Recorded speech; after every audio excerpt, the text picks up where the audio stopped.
మన పూర్ణిమ సిల్క్స్ లో కాదాంబరి కలెక్షన్స్ స్వచ్ఛమైన కంచి పట్టు చీరలు. వివరాలకు కాల్ చేయండి.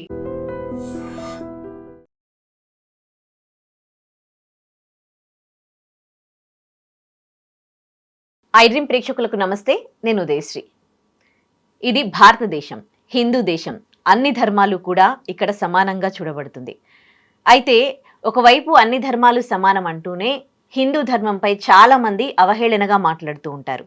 అందులో ముఖ్యంగా ఈ మధ్య కాలంలో సోషల్ మీడియా వేదికగా, అలాగే ఏదైనా సభలు జరిగినప్పుడు ఆ స్టేజ్ పైన చాలా జాగ్రత్తగా మాట్లాడాల్సిన రాజకీయ నాయకులే కావచ్చు, సినిమా ఇండస్ట్రీ వాళ్ళే కావచ్చు, ఈ ధర్మానికి సంబంధించి అవహేళనగా మాట్లాడడంతో ఇవి సోషల్ మీడియాలో చాలా వైరల్ అయ్యి చాలా మంది నొచ్చుకుంటూ ఉన్నారు, ధర్మాన్ని గౌరవించే వాళ్ళు. ఇటీవల ప్రకాష్ రాజ్ గారు ఏవైతే రామాయణంలో ఒక సంఘటనకి సంబంధించి తీసుకుని ఆయన మాట్లాడాను ఆయన చెబుతున్నప్పటికీ కూడా ఇది మొదటిసారి కాదు. ప్రకాష్ రాజ్ పదే పదే కూడా హిందువుల మనోభావాలను దెబ్బతినేలా ఆయన మాట్లాడుతూ ఉంటారు. మరి ఇదే ఇవాల్టి మన టాపిక్. దీనిపైన మాట్లాడడానికి మనతో ఉన్నారు పబ్లిక్ స్పీకర్, మోటివేషనల్ స్పీకర్ రజనీరమ గారు. మాట్లాడదాం. నమస్తే అండి. నమస్తే ఉదయ. ఇక్కడ ఎందుకు ప్రతిసారి హిందువుల మనోభావాలు దెబ్బతింటూ ఉన్నాయి? కేవలము ఎక్కువగా అంటే హిందువులు ఎవరైతే ఈ రామాయణాన్ని, మహాభారతాన్ని చాలా గౌరవిస్తారు, మన దేవతలుగా మనం పూజిస్తూ ఉంటాం. కానీ మీరు ప్రకాష్ రాజ్ గారి వ్యాఖ్యలు చూసుకుంటే ఇప్పుడు కాదు, ఇది మొదటిసారి జరిగింది కాదు, ఇది రిపీటెడ్గా జరుగుతూ ఉంది. ఆయన అసలు ఎందుకు అంత హిందూ మతం అన్నా, హిందువుల మనోభావాలన్నా అంత లెక్క లేకుండా ఆయన మాట్లాడుతూ ఉంటారు. ఎంతోమంది అభిమానులను సంపాదించుకున్నాడు ఆయన నటనతో. కానీ ఎందుకు హిందువుల ఆగ్రహానికి గురవుతున్నారంటారు? హిందూ అండ్ క్రిస్టియన్ రెండు మతాలకి చెందిన ఒక వ్యక్తి అయితే రెండు కూడా ఆయన జీర్ణించుకుని ఉండాలి, ఇటు హిందుత్వాన్ని అటు క్రిస్టియానిటీని. ఎందుకంటే తల్లిదండ్రులు ఇద్దరు అది కాబట్టి చిన్నప్పటి నుంచి ఇద్దరు పెంపకంలో పెరిగినప్పుడు రెండు కూడా ఆయనకి జీర్ణించుకునే అవకాశం ఉంటుంది, రెండు విషయాలు కూడా. అయితే సినిమాల్లో నటించింది నటనే అయినప్పటికీ కూడా అతను హిందూ కూడా ఒక పక్కన కదా, ఆ హిందుత్వానికి సంబంధించినవన్నీ కూడా ఆయనకి తెలిసి నటించిన తర్వాత దాని మీద కూడా ఒక భక్తిభావము, ఒక విశ్వాసం అనేది ఉంటాయి. కానీ మరి అబ్బాయి అయినా అమ్మాయి అయినా కూడా దాదాపుగా తల్లి ప్రభావం ఎక్కువ పడుతుంది. ఎందుకంటే తల్లి పెంచుతుంది కాబట్టి ఇతనికి తల్లి ప్రభావం ఎక్కువగా ఉండొచ్చు. క్రిస్టియానిటీ అనేది ఆయనకి ఇష్టమై ఉండొచ్చు. ఇష్టం వేరు, పబ్లిక్లో మాట్లాడటం వేరు. ఇప్పుడు నువ్వు ఒక సాహితీ సభకి వెళ్ళినప్పుడు ఇక్కడ నేను ఒక విషయం చెప్పదలుచుకున్నా. కేరళ ఈయన్ని గెస్ట్గా పిలిచారో, చీఫ్ గెస్ట్గా పిలిచారో, లేకపోతే ఒక స్పీకర్గా మీరు కొన్ని మాటలు మాట్లాడాలని పిలిచారో తెలీదు. అక్కడ అందరు కూడా యూత్ వచ్చారు. నేను చూశాను అక్కడ దాదాపు అందరు యూతే ఉన్నారు. మేబీ అదేమన్నా ఒక కాలేజ్ ఏమో. అక్కడికి పిలిచి ఒక ఎత్తైన స్టేజ్ మీద ఆయన్ని ప్రత్యేకంగా కూర్చోపెట్టి ఇంకొక ఆయన పక్కన కూర్చొని మాట్లాడిస్తున్నప్పుడు అక్కడ ఒక సాహిత్యం గురించి మాత్రమే మాట్లాడే అంశాలు ఉంటాయి అబ్వియస్లీ. ఎందుకంటే ఆ విషయమే అది, ఆ సభే అది. కాబట్టి ఈ ఈ జనరేషను ఇప్పుడున్న కాలేజ్ అని నేను అంటున్నా కదా, ఈ యొక్క యూత్కి సాహిత్యం గురించి చాలామందికి తెలియదు ఈ రోజుల్లో. కాబట్టి దాని గురించి ఇప్పుడు పుస్తకాలు చదవండి, పుస్తకాలు ఎంతో మేధస్సునిస్తాయి, పుస్తక పఠనం ఎంతో మంచిది, అది మనం చదివింది ఎప్పటికీ కూడా బ్రెయిన్లో ఉంటుంది, మనం మర్చిపోము రాసిన దానికి. లేకపోతే మనం మొబైల్స్లో చూసినా, స్క్రీన్ మీద చూసినా మర్చిపోతాం. విన్నది కొంచెం త్వరగా మర్చిపోతాం, చదివింది ఇక్కడ బాగా గుర్తుంటుంది, అనుభవించింది ఇంకా బాగా గుర్తుంటుంది. ఓకే, ఇక్కడ కాబట్టి ఆ సాహిత్య పఠనం కూడా స్టూడెంట్స్కి, పిల్లలకి అలవాటు చేయటం చాలా మంచిది. ఇలాంటి విషయాలు మాట్లాడాల్సిన సభ, స్థలం. ఓకే, అక్కడికి వచ్చిన ఆడియన్స్ కూడా వాళ్ళే, యూత్. ఇప్పుడు ఇందాక నువ్వు అడిగావు ఆయన పేరేంటి అని అన్నావు, రావణాసురుడు. అంటే ఇప్పుడు ఒకసారి మర్చిపోయి కూడా మనం గుర్తు అడుగుతాం, ఒక్కొక్కళ్ళని ఒక్కొక్కసారి తెలియక అడుగుతాం. కదా. అవును. ఒక్కోసారి కన్ఫ్యూజ్ అయ్యి కూడా అడుగుతాం, అవునవును. ఎందుకు సడన్ గా రావాలి గుర్తుకు రాక. ఈ తెలియకపోవడం, కన్ఫ్యూజన్ ఎందుకు రావాలంటే సరి అయిన నాలెడ్జ్, అవగాహన లేకపోవడం వల్ల. అవును. అదే ఇప్పుడు మాలాంటి వాళ్ళు ఉన్నామంటే మాకు ఆ ఫ్లోలో జ్ఞాపకం రాక అదేంటబ్బా అది అది అంటాం, ఉమ్, తెలియక కాదు. ఇది ఉమ్. డిఫరెన్స్ ఉంది చూడు. అవునవును. సో ఇప్పుడు అక్కడ ఉన్న యూత్, స్టూడెంట్స్, ఆడియన్స్ ఎవరైతే ఉన్నారో వాళ్ళకి ఎంతమందికి అవగాహన, జ్ఞానం ఉండుంటుంది సాహిత్యం మీద కానీ, ఒక పురాణమే కానీ, ఒక చరిత్రే కానీ, కనీసం 10 సంవత్సరాల క్రితం జరిగిన ఒక సంఘటన మీద కానీ ఎటువంటి అవగాహన ఉంటుంది, ఎంత మేరకు ఉంటుంది అనేది మనం లాటరీ వేయాల్సిందే. అటువంటి సభకి నువ్వు వచ్చి ఏమీ తెలియని వాళ్ళకి కొంచెము నువ్వు ఏదన్నా బేసిక్స్ చెప్పి వెళ్ళిపోవాలి, నీకు తెలిస్తే. లేకపోతే నువ్వు సాహిత్యం గురించే మాట్లాడు. సాహిత్యం వల్ల ఏంటంటే నువ్వు చదివితే నీ నాలెడ్జ్ పెరుగుతుంది, నీకు ఎన్నో అనుభవాలు కూడా తెలుస్తాయి బుకిష్గా. నువ్వు అంటే నువ్వు ఓన్గా అనుభవిస్తే ఆ అనుభవం వేరు. నువ్వు పుస్తకాలు చదవటం వల్ల ఎన్నో నీకు ఒక ఏమంటారంటే ఎగ్జాంపుల్స్ నీకు ఎన్నో తెలుస్తాయి. ఎప్పుడైనా నీ లైఫ్లో ఇంప్లిమెంట్ చేసుకోవడానికి అవకాశంగా ఉంటాయి కొన్ని విషయాలు చదవడం వల్ల, ఇక్కడ గుర్తుంటాయి. కాబట్టి అది నువ్వు మాట్లాడకుండా ఏవేవో మాట్లాడుతున్నావు అంటే అక్కడ అవసరమైంది నువ్వు మాట్లాడావా? మరి ఆ పక్కన కూర్చున్నాను ఎందుకు ఖండించలేదు? నువ్వు రామాయణం గురించి చెప్పాలనుకున్నావు, ఓకే గుడ్, మంచిది. నీకు తెలిసిన రామాయణాన్ని చక్కగా కొంచెం ఇంత బోధించు వెళ్ళు. ఇదేదో ఇప్పుడు నువ్వు క్రిటిసైజ్ చేసావు, వ్యాఖ్యలు చేసావు కదా, ఒక 5-6 విషయాలు. ఈ 5-6 విషయాలని రామాయణానికి అన్వయించి మంచి రామాయణాన్ని వాళ్ళకి 2 ముక్కలు, నీకు ఎంత వస్తే అంత ఏదో 2 ముక్కలు చెప్తే బాగుండేది కదా. నువ్వు ఒక రామాయణమే చెప్పావు అని నువ్వు అనుకుంటున్నావు, మేము అలాగే అనుకుంటున్నాం. రామాయణాన్ని నువ్వు ఎలా చెప్పావు కదా, లక్కీ అన్నావు, లక్కీ అంట, జిఎస్టీ అన్నావు, డాలర్స్ అన్నావు, నార్త్ ఇండియన్, సౌత్ ఇండియన్ అన్నావు. ఇదంతా ఇప్పుడు, అప్పుడు అదంతా లేదు, మొత్తం ఒకటే ఏక బిట్ భారతదేశం, అఖండ భారతం, అఖండ భారతం. కరెక్ట్. ఇప్పుడు ఖండ భారతం అయిపోయింది. కరెక్ట్. అప్పుడు బెంగాల్ రాష్ట్రాన్ని వంగదేశం అనేవారు కదా. ఇప్పుడు మరి ఇప్పుడు వంగదేశం అంటున్నామా? అనట్లేదు. అంటే అసలు కాలక్రమేణా కొన్ని పేర్లు మార్చామనుకో. ఇప్పుడు అనేక దేశాలు, మగధ దేశము, వంగదేశము, పాటలి పుత్రము, పాటలి దేశం, ఇట్లా అలా పేర్లు ఉండేవి. ఉన్నప్పుడు ఇప్పుడు అవన్నీ విడిపోతున్నాయి చాలా వరకు. ఇప్పుడు ఇది ఉందనుకోండి, పాకిస్తాను, లేకపోతే బంగ్లాదేశు, ఆఫ్ఘనిస్తాను, ఇట్లా చెప్పుకుంటూ పోతే వాటికి కూడా ఇలాంటి పేర్లు ఏవో ఉన్నాయి ఆ రోజుల్లో, మనకు తెలియదు. చరిత్రలు చదువుకుంటే తెలుస్తుంది. ఇప్పుడు అవన్నీ ఖండభారతం అయిపోయింది కాబట్టి ఆ పేర్లు కూడా మనకు అవసరం లేకుండా పోయినాయి. అప్పుడు ఏకభారతంగా ఉన్నప్పుడు ఇలాంటి పేర్లతో పిలిచేవాళ్ళం. అప్పుడు మనకి ఈ క్రిస్టియన్ మతాలు, ముస్లిం మతాలు ఏమి తెలియవు అసలు. ఒకటే హిందూ ధర్మం, హిందూ దేశం. ఓకే.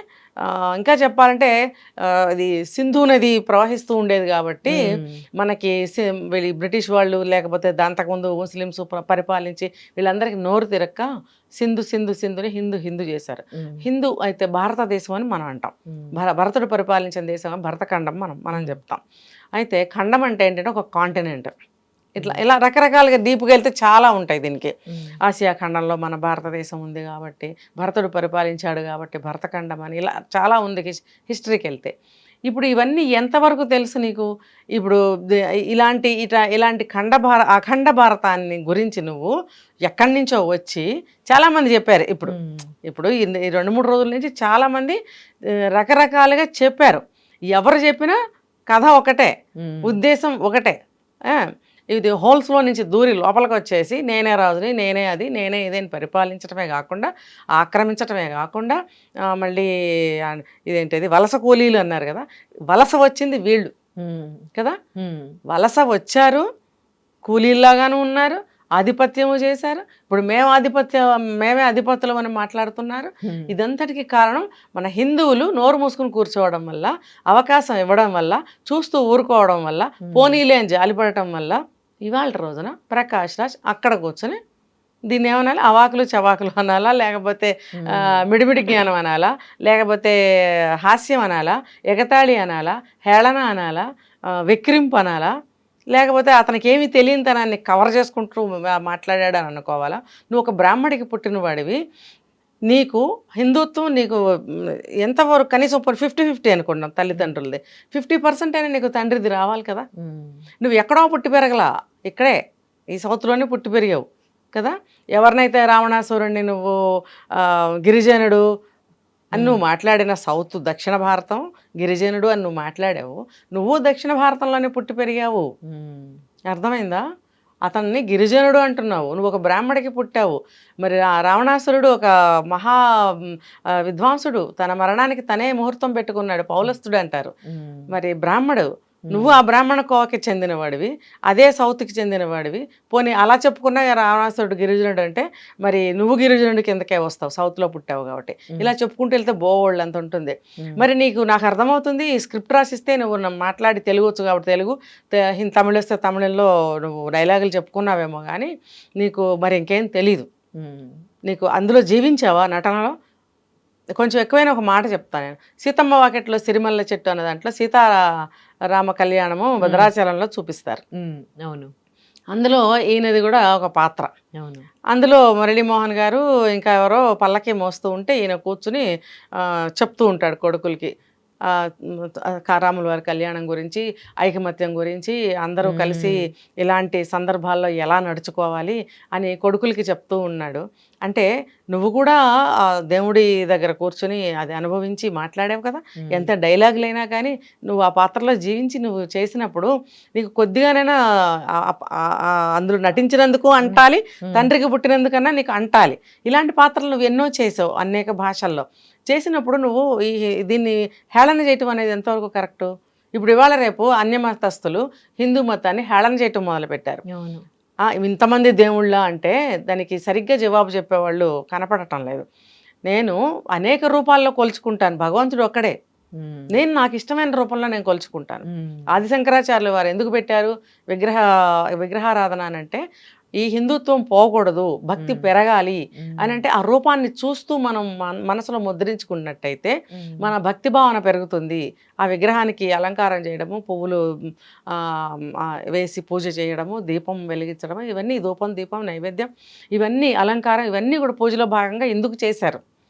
అంతేగాని దేవుడు ఇన్ని రూపాల్లో ఉన్నాడని కాదు. ఇంకొకటి కూడా మన శాస్త్రాల్లో చెప్తారు, దేవుడు ఏ రూపంలో కావాలంటే ఆ రూపంలో కనిపిస్తాడు కాదా. ఇప్పుడు మరి మనం ఇప్పుడు సాయిబాబాని తీసుకుంటే ఆయన ఏం చెప్పారు, అనేక రూపాల్లో నేనే ఉన్నానన్నారు. నమ్మినోడు నమ్ముతాడు, నమ్మనోడు నమ్మడు. మరి ఆయన చెప్తే ఆయన మరి ముస్లిం అని అంటున్నారుగా. మరి ఆయన ఒక భగవంతుడి రూపంలో అందరూ హిందువులందరూ కొలిచారు. కొలిచినప్పుడు ఆయన నేనే వినాయకుడిని, నేనే విష్ణుమూర్తిని, నేనే దుర్గామాతని, అన్నీ నేనే అని చెప్పాడు ఆయన. మరి దాన్ని ఎవరు ఎందుకు ఖండించలేదు? అంటే మనకేంటంటే ఇప్పుడు నేను ఒక పువ్వులో దేవుణ్ణి చూడగలుగుతాను, ఒక నీళ్ళల్లో దేవుణ్ణి చూడగలుగుతాం, ఖాళీ ఆకాశంలో దేవుణ్ణి అంటే మన భావన కోసం అనేక రూపాల్లో కొలుచుకుంటాం. ఇంకొక ధర్మంలో వాళ్ళు ఏంటి, వాళ్ళు ఎంతమందిని పూజిస్తున్నారు, వాళ్ళకి అంటే డీటెయిల్స్ మనం ఏమి వాళ్ళ హిస్టరీ గురించి మనం తెలుసుకునే ప్రయత్నం చేయట్లేదు. అట్ ది సేమ్ టైం మనం మాట్లాడట్లేదు, హిందువులు మాట్లాడట్లేదు. అలాంటప్పుడు హిందువులు ఎంత దేవుళ్ళని కొలిస్తే మీకు ఎందుకు, అసలు ఎందుకు మీరు చేస్తూ ఉన్నారు? అది ఆ పాయింట్కే నేను వస్తున్నా. వీళ్ళు ఏంటంటే మీ జోలికి ఎవరు రానప్పుడు మీరు ఎందుకు వస్తున్నారు అంటే వాళ్ళ మతాన్ని ఎస్టాబ్లిష్ చేసే క్రమంలో ప్రయత్నం అన్నమాట. అది యూత్ బ్రెయిన్స్ బ్రేక్ చేసేయాలి. అక్కడ వచ్చిందంతా యూత్ కదా. సాహితీ సభకు నువ్వు వచ్చినప్పుడు సాహిత్యం గురించి నువ్వు రామాయణము, ఇప్పుడు వాల్మీకి రామాయణం, మొల్ల రామాయణము, ఇంకా అనేక రామాయణాలు ఉన్నప్పుడు నువ్వు డిఫరెన్షియేట్ చేసి ఆ రామాయణాన్ని నువ్వు చెప్పు. మొల్ల గారు ఎట్లా రాశారు, వాల్మీకి గారు ఎట్లా రాశారు, ఆ సాహిత్యం గురించి అలా మాట్లాడినట్టయితే ఏముండేది. అసలు నీకు తెలిస్తేగా రామాయణం గురించి. అదేంటో పిచ్చి పిచ్చి పేర్లు పెట్టి పిచ్చి పిచ్చి వ్యాఖ్యానాలు చేసావు నువ్వు. అసలు నువ్వు రామాయణాన్ని చదువు, ఒకరోజు కూర్చొని చదివినట్టయితే పిల్లలకు నువ్వేం బోధించాలో నీకు అర్థమయ్యేది. ఇప్పుడు ఒక వ్యక్తి ఎలా జీవించాలి, ఒక జీవితంలో ఒక్కొక్కళ్ళ పాత్ర ఎలా ఉండాలి అనేది రామాయణంలో చెప్పారు. చెప్పినప్పుడు నువ్వు అటువంటి రామాయణాన్ని నువ్వు హేళన చేస్తావా? ఇందాక మీరు అన్నట్లు సీతమ్మ వాకిట్లో సిరిమల్ల చెట్టులో ఇలాంటి క్యారెక్టర్స్ చేసినప్పుడు ఆ ఇంపాక్ట్ అనేది నిజంగా ఉంటుంది. చాలా మంది ఉంటుంది. సెలబ్రిటీస్ తో మనం మాట్లాడినప్పుడు ఆ ఇంపాక్ట్ ఉందండి, నేను ఇలా మారిన అని చెప్తూ ఉంటారు. కానీ ఈయన ఇంత బ్యూటిఫుల్ క్యారెక్టర్స్ చేసి కూడా అందులో ఆయన ఎంతసేపు నవ్వించే ప్రయత్నం, నవ్వుతూ ఉండాలి, అందరు హ్యాపీగా ఉండాలి. కానీ దానికి కంప్లీట్ గా క్వైట్ ఆపోజిట్ కనిపిస్తారు ప్రకాష్ రాజ్ గారు. ఎప్పుడు ఏ సభలో అయినా కానీ అవునవును. ఆయన ఏం మాట్లాడినా చిచ్చే. అసలు ఆ క్యారెక్టర్ కి ప్రకాష్ రాజ్ గారికి సంబంధమే ఉండదనిపిస్తుంది అసలు. అంటే ఆయన ద్వైధీభావంలో కొట్టుకుంటున్నాడు ఆయన. ఇటు హిందువులాగా మాట్లాడలేకపోతున్నాడు, అటు క్రిస్టియన్ లాగా మాట్లాడలేకపోతున్నాడు. అసలు ఆయన ఎందుకంటే ఇంటెన్షన్ ఇట్లా ఉండి ఆ. ఇంత బ్యూటిఫుల్ గా ఆయన ఎలా యాక్ట్ చేశారా అనిపిస్తుంది నాకు. డైరెక్షన్ అమ్మ, అది డైరెక్టర్ ఉంటారు. డైరెక్టరు ఇలా మాట్లాడండి, ఈ ఫీచర్స్ తో మాట్లాడండి, టోన్ వాయిస్ మాడ్యులేషన్ ఉంటుంది, దాన్ని మారుస్తూ మీరు ఇలా మార్ధవంగా మాట్లాడాలి, విచారంగా మాట్లాడాలి, కమాండింగ్గా మాట్లాడాలి, ఇలా మాట్లాడాలి అని మాట్లాడి చూపిస్తారు వాళ్ళు. చూపించినప్పుడు ఆ డైరెక్టర్ ఎవరైతే ఉన్నారో వాళ్ళు చూపిస్తారు. ఆ రకంగా వాయిస్ని తీసుకెళ్తారు వీళ్ళు. వీళ్ళదేమీ లేదు, ఉట్టి డమ్మీయే. కాకపోతే ఎంత నేను కష్టపడ్డాను కాబట్టి, అవుట్పుట్ ఇచ్చాను కాబట్టి, మీరు ఇంత అదే ఆ మూవీ హిట్ అయితే మీరు ఇంత సంపాదిస్తారు కాబట్టి నాకెంత విలువ, అంతేగాని నాకు అసలు మిగతా అన్ని శూన్యం. ఇప్పుడు ఇందాక నువ్వు అడిగిన క్వశ్చన్కి, ఏ సభలోకి వెళ్ళినా ఇట్లా కాంట్రవర్సీ అవుతున్నప్పుడు ఏంటంటే అక్కడ అతనికి ఇదమిద్దంగా ఒక స్పెసిఫిక్ అభిప్రాయం అంటూ ఏం ఉండదా? అక్కడికి వెళ్ళినప్పుడు, ఎక్కడికైనా వెళ్ళినప్పుడు రెండు భావాలు ఇతనిలో ప్రయాణిస్తున్నాయి చూడండి. ఇటు హిందూ, ఇటు క్రిస్టియన్ భావాల రెండు ప్రవహిస్తూ ఉంటాయి వీళ్ళల్లో. అక్కడ అక్కడ అక్కడ హిందువుల దగ్గరికి వెళ్ళినప్పుడు హిందువుల్ని సమర్థిస్తూ మాట్లాడడానికి ఇక్కడ క్రిస్టియానిటీ అడ్డం రావచ్చేమో మేబీ. ఇటు క్రిస్టియన్ సభలకు వెళ్ళి మాట్లాడుతున్నప్పుడు నేను ఒక హిందువుని కదా, కంప్లీట్గా నేను ఇలా మాట్లాడటం ఏంటి అనేది ఇక్కడ కూడా ఆ హిందుత్వం అడ్డం రావచ్చు. ఈ ద్వైధీభావంతో ఎలా మాట్లాడాలి, ఎటువంటి మాటలను ఉపయోగించాలి అర్థం వచ్చి ఆవదేమో. అందుకనే ఎలా పడితే అలా మాట్లాడేసి చెత్త చేసేసి, కోడి కనుక ఇలా కెలికేసి వెళ్ళిపోతుంది కదా, గింజలు వేస్తే అది సరిగ్గా తినదు, ఇలా అంటుంది. అలా కోడి కెలికేసి వ్యవహారాన్ని వెళ్ళిపోవడం, ఇక మిగతా జనాలు గుద్దుకు చచ్చిపోవడం. అంటే మీరు ఇంటెన్షన్ తో అన్న మాటలు అంటే ఆయన అభిప్రాయం అలా ఉంది కాబట్టి, నీ అభిప్రాయం అలా ఉన్నప్పుడు నువ్వు పేర్లు మార్చేసి డాలర్లు, జిఎస్టీలు, లక్కీలు, లేకపోతే గిరిజనుడు, పొలము, ఫలాలు ఇవన్నీ ఎందుకయ్యా నీకు? నీకు తెలిసిన రామాయణాన్ని ఒక లైన్ అన్న చెప్పి వెళ్ళిపో. లేదా నువ్వు సాహిత్యం మీద మాట్లాడు. నీకు సాహిత్యం మీద పట్టుందా, ఏమైనా బుక్స్ చదివే అలవాటు ఉందా? ఉంటే నీకు రామాయణం ఎందుకు అసలు? నువ్వు ఏదన్నా ఒకటి తీసుకో సబ్జెక్టు, దాని మీద మాట్లాడు. అసలు ఇలాంటి కార్యక్రమానికి అతన్ని ఎందుకు ఇన్వైట్ చేసినట్టు? ఎందుకంటే అప్పటికే చాలా సార్లు ఆయన ఇలా మాట్లాడడం జరిగింది కదా. సో ఇక్కడ పిలుస్తున్న వాళ్ళని కూడా ఏమనాలి? అదే నేను ఇందాక అన్నది. ఆ పక్కన ఇంటర్వ్యూ చేసే ఆయన కూడా కొంచెం డైవర్ట్ చేయాలి. తర్వాత ఎటువంటి సభకి ఎలాంటి వాళ్ళని పిలవాలి, కాస్తంత పేరు వచ్చేస్తే పిలిచేయాలి. అన్ని భాషలు వచ్చి ఉండాలి, కాస్తంత పేరు వచ్చి ఉండాలి. అలాంటి వాడిని అయితే మనకి గిట్టుబాటు అవుతుంది, పిలిచేస్తుంటారు. ఇప్పుడు ఇతనికి అన్ని రకాల భాషలలో నటించాడు కాబట్టి, భాష మీద పట్టుంది కాబట్టి, కొంచెం వయసులో ఒక 50 సంవత్సరాల వయసుగా మనిషి కాబట్టి, బాగా సక్సెస్ఫుల్ నటుడు కాబట్టి పిలిచేయడమే. ఆ క్రేజ్తో కాలేజ్ స్టూడెంట్స్ అందరూ వచ్చి వింటారు. అతని దగ్గర స్టఫ్ లేదు. ఉన్నట్టయితే ఆ మాట్లాడే విధానం ఏంటి? అసలు అటువంటి సభకి వస్తూ ఆయన అటైర్ ఏంటి? మీరు అంటే క్రేజ్తో అంటున్నారా, లేకపోతే కావాలని సోషల్ మీడియాలో ఏదో ఒక ఇలాంటి రచ్చలైతే చూస్తూ ఉన్నారు అని, ఇలాంటి టాక్టిక్స్ కూడా ప్లే చేస్తూ ఉన్నారు? అవును. ఇప్పుడు నేనున్నాను, ఎక్కడికి వెళ్ళినా సరే ఎంత దేవుడు బొట్టు పెట్టుకుని వెళ్ళే అలవాటు ఉంది. ఇప్పుడు నేను ఆ వెళ్ళే ప్లేస్ని బట్టి కదా నేను పెట్టుకోవాలి. అది ఆలోచించం మనం. నాకు ఇది అలవాటు, రోజు ఇంత కుంకుమ బొట్టు పెట్టుకోవడం నాకు అలవాటు. అది పెట్టుకుని వెళ్ళిపోతా అంతే. అలాగే లోపల నరంలో రక్తంలో జీర్ణించుకుపోయిన ఆయన క్రిస్టియానిటీ భావాలు ఏవైతే ఉంటాయో పరమతాన్ని గౌరవించలేరు. ఏంటి అలాగని హేళనతో కూడినటువంటి అభిప్రాయాలు ఉంటాయి లోపల. కొంతమంది చూసారో లేదో, నలుగురిలో కూర్చున్నప్పుడు నవ్వుకుంటూ ఉంటారు, వాళ్ళల్లో వాళ్ళు వెకిలితనం. నలుగురు మాట్లాడేటప్పుడు నవ్వకూడదు. నలుగురిలో నవ్వు 4 విధాలు చేటు అంటారు, ఆడైనా మగైనా. అది అసందర్భంగా చిరునవ్వు నవ్వినా, కొంచెం నొసలు ఎగరేసినా, కొంచెం పక్క మొహం తిప్పినా అక్కడ అభిప్రాయాలు మారిపోతాయి. ఆ వాతావరణానికి తగ్గట్టుగా ఉండాలి. నీ లోపల ఉంచుకో ఏదన్నా ఉంటే. బయట నువ్వు పెట్టావంటే నువ్వు ఏదో కాంట్రవర్సీ అయిపోతావు. అయితే అతను తన లోపల ఉన్నటువంటి వ్యక్తిగత అభిప్రాయాలు, భావజాలాలు వెకిలితనమా లేకపోతే తక్కువ భావన వాట్ ఎవర్ ఇట్, ఆ భావంతో ఉన్నప్పుడు పైకి ఇలాంటి మాటలే వస్తాయి, పైకి ఇలాంటి మాటలే వస్తాయి. కానీ ఆయన దాన్ని అంటున్నారు కొంచెం తక్కువ వక్రీకరించారు. ఎవరు? ఆయన వక్రీకరించాడు, రామాయణాన్ని ఆయన వక్రీకరించాడు. నన్ను యాంటీ హిందూ లాగా ముద్ర వేయాలని ఇట్లా చేస్తూ ఉన్నారు అని ఎందుకు అంటున్నారు. లేదు, హిందూ తక్కువ అభిప్రాయాన్ని కలిగించే ప్రయత్నం అనమాట అది. తనకు అదే అభిప్రాయం ఉంది. ఆ అభిప్రాయం అంటే ఇంటెన్షన్గా నువ్వు చెప్పలేదని నువ్వు అంటావేమో బహుశా, కానీ ఇక్కడ నీ లోపల ఉన్నదే బయటకు వచ్చింది. ఈరోజు ఆయన ఒక వీడియో చేసి పెట్టాడు ఆయన, ప్రకాష్ రాజ్ గారు.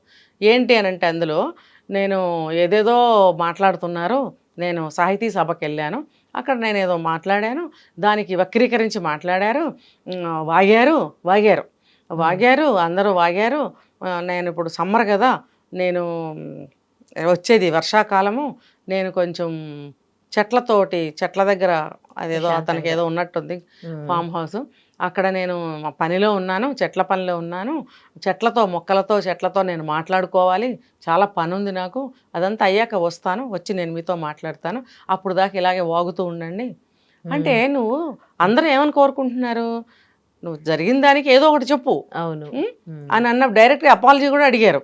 అడిగినప్పుడు ఆ రెండు మానేసి నువ్వు మళ్ళీ రెచ్చగొట్టి వెళ్ళిపోయావు అజ్ఞాతంలోకి. ఇప్పుడు ఇంకొంచెం రగులుతుంది అనమాట. అంటే ఇది రాజకీయం చేయదలుచుకున్నావా, లేకపోతే మతపరంగా దీన్ని ఇంకో పక్కకు లాగాలనుకుంటున్నావా? అంటే ఇప్పుడు నువ్వు ఇందాక అడిగిన ప్రశ్న ఇంటెన్షన్తోనే చేశాడు అంటే, ఎస్ ఇంటెన్షన్తోనే చేశాడని నాకు అనిపిస్తుంది. ఇప్పుడు అంటే హీఈస్ ఎంజాయింగ్, అంటే వీళ్ళని అందరినీ రెచ్చగొట్టి, అంటే అది తనకు ఉన్న ద్వేషము అని అనుకోవచ్చా? ఎంజాయ్ చేస్తూ ఉంటుంటాడు, ద్వేషం పక్కా ఉంటుంది. ఎందుకనంటే మన ఇండియాలో, భారతదేశంలో చాలా వరకు తండ్రులు పిల్లల్ని పట్టించుకోరు. ఇది మేజర్ తప్పు, ప్రతి తండ్రి చేస్తున్న మేజర్ మిస్టేక్ ఇది. ఆడపిల్లలైనా మగపిల్లలైనా పిల్లల సంరక్షణ తండ్రి కూడా తీసుకోవాలి. సంరక్షణ అంటే ఇప్పుడు తల్లి వండుతుంది, పెడుతుంది, స్నానం చేస్తుంది, ఇవన్నీ పక్కన పెడితే తండ్రి బయట ప్రపంచాన్ని చూపించాలి అని అంటారు. ఆకాశమంతా అని చెప్పి ఒక మూవీలో యాక్ట్ చేశాడు, నేను ఆ సినిమా చూడలేదు, త్రిషా గావన్లో హీరోయిన్. అందులో ఒక తండ్రి పాత్ర పోషించాడు. పోషించినప్పుడు ఆ పిల్లకి చిన్నప్పటి నుంచి ప్రపంచాన్ని ఈయనే చూపించాడంట. అది అలా ప్రతి తండ్రి ఉండాలి. కానీ మన భారతదేశంలో తండ్రి పాత్ర చాలా దారుణం అయిపోయింది. పిల్లల్ని పట్టించుకోవడం, భార్యను తిట్టడం, కొట్టడం చేయడం వల్ల తల్లి పిల్లల్ని తన దగ్గరకు లాక్కుంటుంది. లాక్కున్నప్పుడు ఆమె మంచిదైనా చెడ్డదైనా, ఎటువంటి అలవాట్లున్నా, ఎటువంటి ఉద్దేశాలున్నా, ఎటువంటి అభిప్రాయాలున్నా, దేవుడి పట్ల కానీ, ఒక వ్యవహారం పట్ల కానీ, కుటుంబం పట్ల కానీ, ఎవరి పట్లైనా ఏదైనా కానీ అవే పిల్లలకి వచ్చేస్తాయి. అంతే కదా. తను మాట్లాడే మాటలు, తను ఇస్తున్న ట్రీట్మెంటు, తను పిల్లలకి నేర్పుతున్న విధానము అన్నీ ఇంకా అవే ఉంటాయి. అవే ఉన్నప్పుడు వాడు బ్రాహ్మడికి పుట్టినా, ఇంకొకటికి పుట్టినా, పెరిగి పెద్ద అయ్యాక ఇవే అలవాట్లు వస్తాయి, ఇవే అభిప్రాయాలు ఉంటాయి. ఉన్నప్పుడు బయటకు వచ్చి మరి అలాగే మాట్లాడతాడు, ఇంకా వేరే విధంగా మాట్లాడరు. ఎందుకంటే తను చూసింది, నేర్చుకున్నది, తెలిసింది అదే. లేకపోతే అలా ఎందుకు మాట్లాడతాడు రామాయణం గురించి? మరి ఒక మోపిల్లాడు పుట్టంగానే నా వంశం నిలబడిందని చెప్పి, నేను బ్రాహ్మణ్ణి అని చెప్పి హిందుత్వం లేచింది అతనిలో. మరి కొడుకేమో వేదాంత్ అని పెట్టుకున్నాడు పేరు. మరి ఎందుకు పెట్టుకున్నావు? నీ పేరేమో ప్రకాష్ రాజ్, నీ కొడుకు పేరేమో వేదాంత్, మరి మిగతా పిల్లలు ఉన్నారేమో ఏం పేర్లు పెట్టాడో మనకు తెలియదు. అంటే ఇందాక నేను చెప్పాను, రెండు మతాలకి మధ్యలో ద్వైతీభావంలో కొట్టుకులాడుతున్నాడు, ఎలా బిహేవ్ చేయాలో తెలియదు.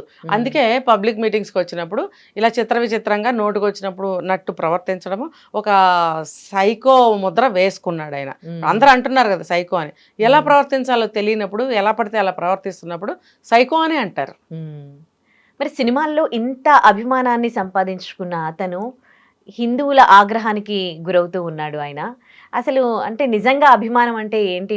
నిజంగా అందరి ప్రేమను ఆయన సంపాదించుకోవాలి. ఇక్కడ ఆయన సంపాదించుకుంటుంది ఓన్లీ ఆయన నటనకు మాత్రమే అనుకోవచ్చా? అతను ఫర్దర్గా అతనికి ఏముంది, అక్కడేముంది? అది దేనికో పోటీ చేశాడు, ఓడిపోయాడు ఎంపీగానా ఏదో. మరి అక్కడ అభిమానం సంపాదించుకుంటే మరి గెలవాలిగా. కరెక్టే కదా. ఇది నటన వేరు, ప్రజాదరణ వేరు. ప్రజలు ఆదరించాలంటే ప్రజల కోసము నువ్వు ఎన్నో చేసి ఉండాలి, లేదా ప్రజలకి నువ్వు అనుకూలంగానన్నా ఉండాలి, లేకపోతే ప్రజలకి నీ మీద నమ్మకం అన్నా ఉండాలి. ఈయన మన నేత అయితే గనక, మనం గెలిపించినట్టయితే గనక ఈయన మనకి ఏమైనా చేయగలుగుతాడా? ఇప్పుడు సోను సూద్ ఉన్నారు, ఆయన మరి చేసినవన్నీ మంచి పనులు చేశారు, ప్రజల కోసం చేశారు, అంటే అందరి కోసం చేయకపోవచ్చు, మంచి పనులు చేశారు ప్రజలేగా. వాళ్ళు కూడా ఎక్కడే కష్టం ఉన్నా వెళ్ళడము, డొనేషన్స్ ఇవ్వడము, లేకపోతే వరదలు అలాంటివి వస్తే డొనేషన్లు ఇవ్వడము, చిన్న పాపలకి ఎవరికైనా బాగపోతే అక్కడ డొనేషన్ ఇవ్వడము, కష్టం వస్తే వెళ్ళి నిలబడటం లాంటివి చేశాడంటే దయాద్ర హృదయం ఆయనకి ఉంది అని చాటి చెప్పుకుంటున్నాడు. అలాంటి దయగల మనిషి పోటీ చేశాడు అనుకో, కొన్ని గెలిచినా గెలవకపోయినా మంచి మంచి ఓట్లు వచ్చిండేవి. ఈయనకి అసలు ఏమి లేవని చెప్తున్నారుగా. అదే అసలు ఇంకేమీ లేవు. నువ్వు అసలు ఎలా ఎంపీ అవుతావు, అసలు ఎట్లా గెలుస్తావు, ఇదంతా జరగని పని. అంటే ప్రజాదరణ లేని మనిషివి, నటన పరంగా మాత్రమే నువ్వు అభిమానులు తెచ్చుకున్నావేమో కానీ ఇతని నటనలో కూడా ఏ డైలాగ్ చూసినా కూడా అహంకారపూరితంగానే ఉంటుంది. ఎందుకంటే ఆయన ఫీచర్స్ అలా ఉంటాయి, ఆయన ఫేస్ కట్స్ అలా ఉంటాయి అనుకో. మరి అది నాకైతే చాలా చోట్ల ఆయన కొన్ని పాత్రకి సూట్ అవ్వలేదా అని అనిపిస్తుంది. సో అది అలా పెడితే ఇప్పుడు ఇలా వాళ్ళ లోపల మతపరమైనటువంటి భావాలు ఉంచుకొని ఇలాంటి సభలకు వచ్చి యూత్ని చెడగొట్టడం, ఈ హిందుత్వం మీద చెడు అభిప్రాయం కలిగించటము, వాళ్ళ మతమే మంచిది అని చెప్పడము, పరమతాల వల్ల అలా చెయ్యకూడదు. ఇప్పుడు ఈ హిందూ ధర్మ సంఘాలు, సనాతన ధర్మ సంఘాలు కొన్ని ఉన్నాయి. వాళ్ళు ఏమంటున్నారు, ముందుకు వచ్చి అందరూ ముందుకు రండి. ఇప్పుడు మన ఏ మతం జోలికి వెళ్ళట్లేదు. ఎవరు దొంగతనంగానే వచ్చారా, మరి ఏమంటారు ఆశ్రితులయ్యి వచ్చారా, ఎలా వచ్చారో వచ్చి మన ఇండియాలో ఎస్టాబ్లిష్ అయిపోయినప్పుడు మనం పక్కకి జరిగి చోటిచ్చాం, ఆశ్రయం ఇచ్చాం. ఇచ్చినప్పుడు తిన్నంటి వాసాలు లెక్క పెట్టినట్టుగా మనల్నే లేపేయాలని చూడటం, వాళ్ళ ఆధిపత్యము వాళ్ళ మెజారిటీ ఎక్కువ చేసుకోవాలని చూడటము, ఇది ఎంతవరకు సబబు? కాబట్టి మనం వాళ్ళ జోలికి వెళ్ళట్లేదు, మనం ఇంకా వాళ్ళకి ఇంత ఆశ్రయం ఇచ్చి వాళ్ళని సమాన భావంతో చూస్తున్నప్పుడు, వాళ్ళు ఇలా చేస్తున్నప్పుడు మనం ఎందుకు ఊరుకోవాలి? ఇది మన దేశం, మనది హిందూ దేశం, భారతదేశం మనది. మనం వాళ్ళకి స్నేహపూర్వకంగా ఆశ్రయం ఇచ్చాం, అలాగే ఉండండి. ఏదైనా జరిగితే మాకు కంప్లైంట్ ఇవ్వండి, మేము ఉన్నాము అని చెప్పి ఘోషిస్తున్నారు వాళ్ళు. హిందూ ధర్మ సంఘాలు, సనాతన ధర్మ సంఘాలు అనేక మంది ఉన్నారు. వాళ్ళు వాళ్ళ నెంబర్స్ కూడా ఇస్తున్నారు. ఎక్కడైనా ఏదైనా ఇలాంటిది ఏదైనా వ్యతిరేకంగా జరిగితే మాకు కంప్లైంట్ ఇవ్వండి. జస్ట్ మాట్లాడతారేమో అంటే పోరాడతాం. మేం పోరాడటం కాదు, మాతో పాటు మీరు వస్తే మాకు ఇంకా సంతోషం. అందరూ సమైక్యం అవ్వండి, అందరూ కలిస్తేనే అవుతుంది. ఒకడు మొదలు పెట్టాలి, అందరూ కలవాలి. 2, 3, 10, 100, లక్షల అందరు వెనకాల ఒక సమూహం తయారవుతుంది. ఎవరికి మటుకు వాళ్ళే ఉంటే పోరాడే వాళ్ళు నలుగురైనా వాళ్ళకి సపోర్ట్ ఏది కదా. యూనిటీ అనేది చాలా ఇంపార్టెంట్. చాలా అవహేళనకి గురయ్యేది కూడా ఒక యూనిటీ అనేది లేకపోవడమే ప్రధాన. అందుకని మన హిందువులకి అసలు సిగ్గు, శరం, బుద్ధి, జ్ఞానం లేదు. ఏంటనంటే మనమే వదిలేస్తున్నాం. మన దాని గురించి మనకి చీమ కుట్టినట్టు ఉండటం లేదు. ఎదుటివాడు ఏమైనా మాట్లాడుతుంటే కూడా మాట్లాడుకొని అని చెప్పి టేక్ ఇట్ ఈజీగా వెళ్ళిపోతున్నాం. ఒక మస్కాబన్ విషయంలో అక్కడ అంటే టెంపుల్స్ దగ్గర మస్కాబన్ అమ్ముతూ ఉంటే మీరు హలాల్ చేసిన మస్కాబన్ అండ్ ఎక్స్పైర్ అయిన మస్కాబన్ గురించి మీరు ఇక్కడ ఎట్లా అమ్ముతారు అని కొంతమంది అక్కడ మీరు ఇక్కడ ఎట్లా అమ్ముకుంటారు అని అడగడం జరిగింది. దాని మీద మత విద్వేషాలు రెచ్చగొడుతున్నారని కొంతమంది జర్నలిస్టులే అది పెద్ద ఇష్యూగా మాట్లాడడం జరిగింది. అదే ఢిల్లీలో ఒక అమ్మాయి హోలీ ఆడుతూ ఉంటే కింద ఒక ముస్లిం పైన పడేసరికి వాళ్ళ రిలేటివ్ ని చంపేశారు. ఈ ఇష్యూ పైన ఏ జర్నలిస్టులు గాని ఎవరు గాని అంటే ఎవరైతే మాట్లాడారో వాళ్ళు మాత్రం మాట్లాడలే. అంతేందుకు గోపాల్ అనే వ్యక్తి గుల్షన్ అని పేరు మార్చారు. సో ఎంతో మందిని ఇలా మారుస్తూ ఉన్నారు. సో ఇలాంటివి మత విద్వేషాలు రెచ్చగొడుతున్నారు అని మాట్లాడిన మీరే ఇలాంటివి జరిగినప్పుడు మీరు ఎక్కడ ఉంటున్నారు, ఎందుకు మాట్లాడట్లేదు? ఆ మస్కాబ్ అన్న విషయం చాలా చిన్నది. అది ఏంటంటే అది తిరునాళ్ళ జరిగే ప్లేస్ లో అలాంటి ఎక్స్పైర్డ్ ఫుడ్ అమ్ముతున్నారు కాబట్టి అనుమానించారు. అది అనవసరంగా చిలికి ఏదో అయ్యింది. అయితే ఇక్కడ ఏంటంటే అది ఒక మతానికి సంబంధించిన విషయంగా అయితే చిత్రీకరించలేదు కదా.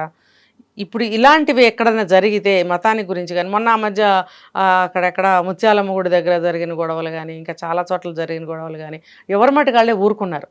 ఏం జరుగుతున్నా చూస్తూ ఊరుకున్నారు. అది కూడా హైలైట్ చేయాలి కదా, మరి అక్కడంతా ఊరుకున్నారు. అందుకే ఇప్పుడు ఈ సంఘాలు ఏమంటున్నారంటే వీళ్ళు మీరు ఒక ఫోన్ చేయండి, తర్వాత మీరు కూడా మాతో కలవండి. ఇప్పుడు ఈ ఊర్లో ఒకటి, ఆ ఊర్లో ఒకటి, అలా ఉంటాయి సంఘాలు. వాళ్ళకి మీరు సపోర్ట్ చేయండి, మీరు కలవండి అంటే కలిసి పోరాడండి అంటున్నారు. ఇప్పుడు మన హిందువులు ఎవరు పట్టించుకోకుండా ఉంటే ఆ పోరాడే వాళ్ళు నలుగురు ఉంటే ఎలా కుదురుతుంది? కుదరదు కదా. అందరూ కలిస్తేనే కదా. ఇంత పెద్ద భారతదేశంలో మన మెజారిటీ ఉన్నాం మనము. బయట నుంచి వచ్చిన వాళ్ళు పాపులేషన్ పెంచేస్తున్నారు. మనం చూస్తూ ఊరుకుంటే మనం ఉండం, రేపు మనం ఉండం. కాబట్టి ఐకమత్యం చాలా ఇంపార్టెంట్. ఇప్పుడు బ్రతకనిద్దామని చెప్పే కదా, అందరూ కలిసే ఉంటున్నాం కదా. ఇన్ని మతాలు ఇన్ని భాషలు కలిసిన దేశం ఎక్కడ ఉండదు అసలు ఈ భూమి మీద లేదు. మరి అలాంటప్పుడు ఎంత గ్రేటెస్ట్ మరి దేశం కదా ఇది.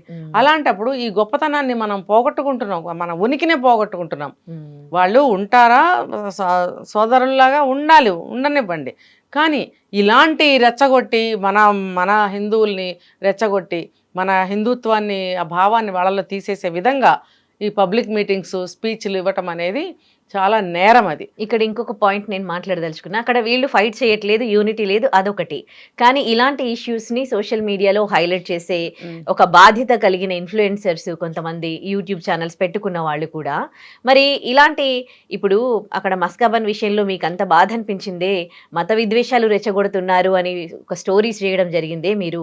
మరి ఇలా టెంపుల్స్ పైన అటాక్ జరిగినప్పుడు కానీ, ఒక అదేంది హోలీ రోజు హోలీ పడిందని ఎవరైతే అది జరిగినప్పుడు కానీ, లేకపోతే ఒక గోపాల్ గుల్షన్గా మారినప్పుడు కానీ, ఒక ఎన్టీసీలో ఎంతో మంది, అదే ఎన్టీసీలోనే జరిగిందనమాట. గోపాల్ అనే వ్యక్తి, ఒక అబ్బాయి 150 మంది 180 మంది అమ్మాయిలను రేప్ చేశాడు 19 ఏళ్ళు. అప్పుడు మీరందరూ ఎక్కడున్నారు, అవి ఎందుకు చేయట్లేదు అని నేను అడుగుతున్నా. వీళ్ళెంత బాధ్యతగా ఉండాలి ఇన్ఫ్లుయెన్సర్స్. కేసు పెట్టి ఊరుకుంటున్నారు అంటే వీళ్ళ బాధ్యతను విస్మరించి కేసు పెట్టేసి ప్రభుత్వం మీద వదిలేస్తున్నారు. అంటే అందులో ఏం జరిగిందో చూపించాల్సిన బాధ్యత కూడా అక్కడ, ఇక్కడ మీకు మత విద్వేషం కనిపించింది, ఇక్కడ మీకేం కనిపించట్లేదా? బలవంతంగా మత మార్పులు చేయిస్తుంటే మీకు కనిపించట్లేదా? అది కూడా చేయాల్సిన బాధ్యత మీపై ఉంది కదా. ఉంది. వీళ్ళు కాషస్గా ఉండటము, అలాంటివి ఏమన్నా జరిగినప్పుడు ఎదిరించడము, పబ్లిక్ చేయడము, ఆ విషయాల్ని తర్వాత మీరు అన్నట్టు హైలైట్ చేయటము లాంటివి మన బాధ్యత. అది ఆ బాధ్యతను విస్మరించి డ్రగ్స్ తీసుకోవడము, తాగడము, తినడము, తందనాలు ఆడటము, అమ్మాయిలను ట్రాప్ చేయటము, లేకపోతే లవ్లు అనటము, ఆత్మహత్యలు, హత్యలు ఇవే చేసుకుంటున్నారు. కానీ మన భారతదేశ పౌరులుగా మన బాధ్యత ఏమిటి? తల్లిదండ్రులు కూడా పుట్టిన దగ్గర నుంచి పిల్లలకి దేశభక్తి ఎక్కడ నేర్పిస్తున్నారు? నేర్పించట్లేదు. తల్లిదండ్రులు కూడా ఒక మెకానికల్గా తయారైపోయారు. పిల్లలకి నేర్పడానికి వాళ్ళ దగ్గర కూడా ఎసెన్స్ ఏమి లేదు. వాళ్ళ దగ్గర కూడా కనీసం మన మన మన హిందుత్వం మీద భక్తిభావాన్ని, దేశం మీద ఒక దేశభక్తిని అన్న పెంచే మాటలు కూడా చెప్పటం లేదు అని అంటే అసలు పెద్దవాళ్లే ముందు చెడిపోయారు అనిపిస్తుంది. కాబట్టి పెద్దవాళ్ళు, పిల్లలు, యూత్ అందరూ కూడా ఈ ఒక ఏమంటారు ఒక అవేర్నెస్గా ఉండాలి. మన దేశం గురించి మనం భక్తిని పెంచుకోవాలి, మనం జాగ్రత్తలు తీసుకోవాలి. ఎక్కడ ఏగ వాళ్తున్నాం, ఏగ వాలనీయకూడదు అన్న ఒక బాధ్యతాయుతంగా ముందుకు జరిగినప్పుడే మన దేశం కొంతైనా సేవ్ అవుతుంది. ఈ హిందూ సంఘాల వాళ్ళు దొరకట్లాగా కాదు, ముందుకొస్తున్నారు. సాధువులు ముందుకొస్తున్నారు, మఠాధిపతులు, పీఠాధిపతులు, ఆడవాళ్ళు, మగవాళ్ళు అందరూ కూడా ముందుకు వచ్చి మేమున్నామని వాళ్ళు పోరాటాలు చేస్తున్నప్పుడు మనమేంటి చేతకాని దద్దమ్మలు చవటంలాగా మనం ఇల్లే ఒక స్వర్గంలాగా ఇంట్లో కూర్చొని ఆఫీస్కి వెళ్ళి ఇదేనా మన జీవితం?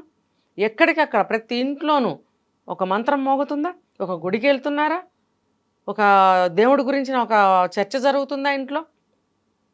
మన హిందూ దేశం యొక్క గొప్పదనం గురించి ఎక్కడైనా చెప్పుకుంటున్నారా? ఏ ఇంట్లోనైనా లేచిన దగ్గర నుంచి ఆ ఇంట్లో గోలే సరిపోతుంది.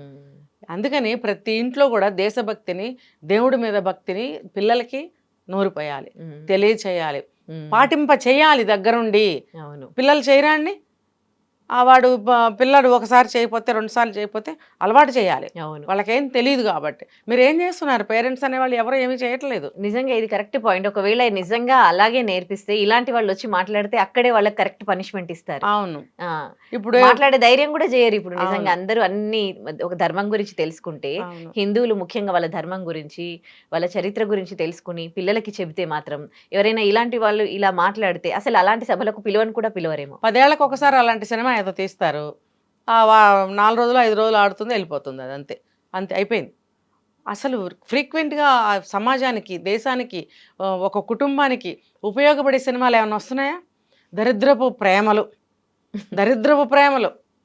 లేకపోతే కొడుకు అల్లరి చిల్లరగా తిరుగుతుంటే తండ్రి తిట్టిపోయటం ఆ కొడుకుని.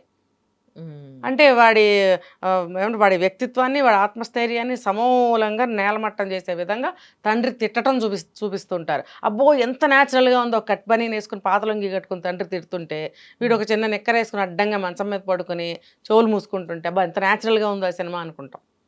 ఇదా మీరు చూపిస్తుంది సినిమాల్లో? మంచి మంచి సినిమాలు తీయండి, దేశం గురించి తీయండి, ఒక ఇంటి గురించి తీయండి, ఒక హిందూ సాంప్రదాయాల గురించి తీయండి, పురాణాల గురించి తీయండి. ఇవేమి ఎక్కడున్నాయి? లేవే. రైట్. ఈ దరిద్రపు సినిమాలు తీయటం వల్ల ఇగో ఇలాంటి వాళ్ళు ఇలా తయారయ్యారు. Right. Thank you so much అండి.